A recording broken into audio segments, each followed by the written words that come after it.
Hi friends, welcome back to my channel. ഇന്ന് ഞാൻ ഉണ്ടാക്കാൻ പോകുന്നത് cupcake ആണ്. വളരെ സിമ്പിൾ ആയിട്ട് ഇത് ഉണ്ടാക്കി എടുക്കാം. അപ്പോൾ നമുക്ക് ഇത് എങ്ങനെയാണ് ഉണ്ടാക്കുന്നതെന്ന് നോക്കാം. ഒരു ബൗൾ ഇവിടെ എടുത്തു വെച്ചിട്ടുണ്ട്. അതിലേക്ക് ഒരു അരിപ്പ വെച്ച് കൊടുക്കാം. അതിനുശേഷം ഒരു 1/2 കപ്പ് മൈദ ഇട്ട് കൊടുക്കാം. 1/2 ടീസ്പൂൺ ബേക്കിംഗ് പൗഡർ ഇട്ട് കൊടുക്കാം. ഒരു നുള്ളു ഉപ്പിട്ട് കൊടുക്കാം. ഇവയെല്ലാം നല്ലതുപോലെ ഒന്ന് ഇടഞ്ഞെടുക്കാം. 2-3 തവണ ഇതുപോലെ ഇടഞ്ഞ് മാറ്റി വയ്ക്കാം.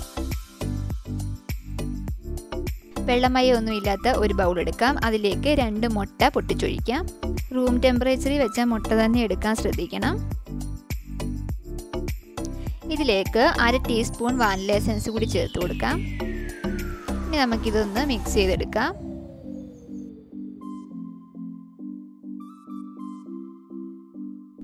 ഇതിലേക്ക് 1/2 കപ്പ് പൊടിച്ച പഞ്ചസാര കുറേശ്ശെ ഇട്ട് നമുക്ക് ബീറ്റ് ചെയ്തെടുക്കാം.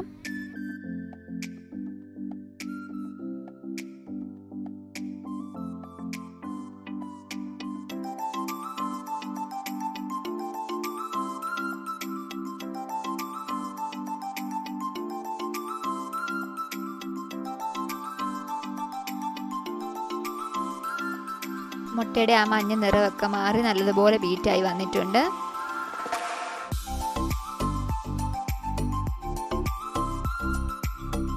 ഇതിലേക്ക് 2 ടീസ്പൂൺ ഓയിലൂടെ ഒഴിച്ചു കൊടുക്കാം. ചെറുതായിട്ടൊന്ന് മിക്സ് ചെയ്ത് കൊടുക്കാം. ഇനി ഇതിലേക്ക് നമ്മൾ മുമ്പേ അരിച്ചു മാറ്റി വെച്ചിട്ടുള്ള പൊടി ഇട്ട് കൊടുക്കാം. കുറേശ്ശെ ഇട്ട് ഇതുപോലെ മിക്സ് ചെയ്തെടുക്കാം.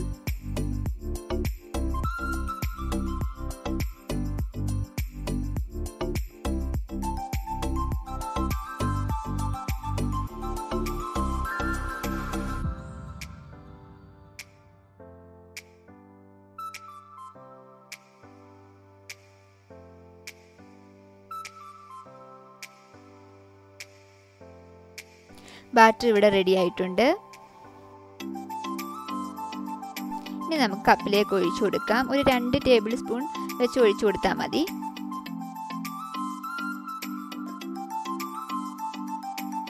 ഒരു കപ്പിൻ്റെ പകുതി ഒഴിച്ചു കൊടുത്താൽ മതി. എന്നിട്ട് ഇതുപോലെ നല്ലപോലെ ഒന്ന് കൊട്ടി കൊടുക്കണം. ഇനി നമുക്ക് ഓവനിൽ വെക്കാം. 100 ഡിഗ്രിയിൽ 5 മിനിറ്റ് പ്രീ ഹീറ്റ് ചെയ്തതിന് ശേഷം 5 മിനിറ്റ് വെച്ചാൽ മതി. കണ്ടില്ലേ, നല്ല സോഫ്റ്റ് ആയിട്ട് നല്ലപോലെ പൊന്തി വന്നിട്ടുണ്ട്. ഇനി ഒരു ബൗൾ എടുക്കുക. അതിലേക്ക് 1/2 കപ്പ് വിപ്പിംഗ് ക്രീം ഒഴിച്ചു കൊടുക്കാം. 2 ടേബിൾ സ്പൂൺ പൊടിച്ച പഞ്ചസാരയും കൂടി ചേർത്ത് കൊടുക്കാം. ഇതിന് നമുക്ക് നല്ലപോലെ ബീറ്റ് ചെയ്തെടുക്കാം.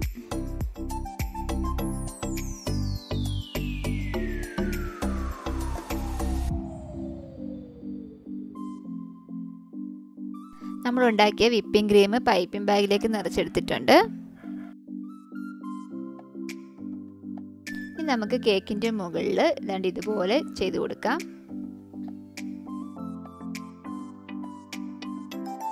മൊത്തം ഇതുപോലെ ചെയ്തെടുക്കാം. അത് കാണാനും നല്ല ഭംഗിയാണ്, കഴിക്കാനും അടിപൊളി ടേസ്റ്റാണ്.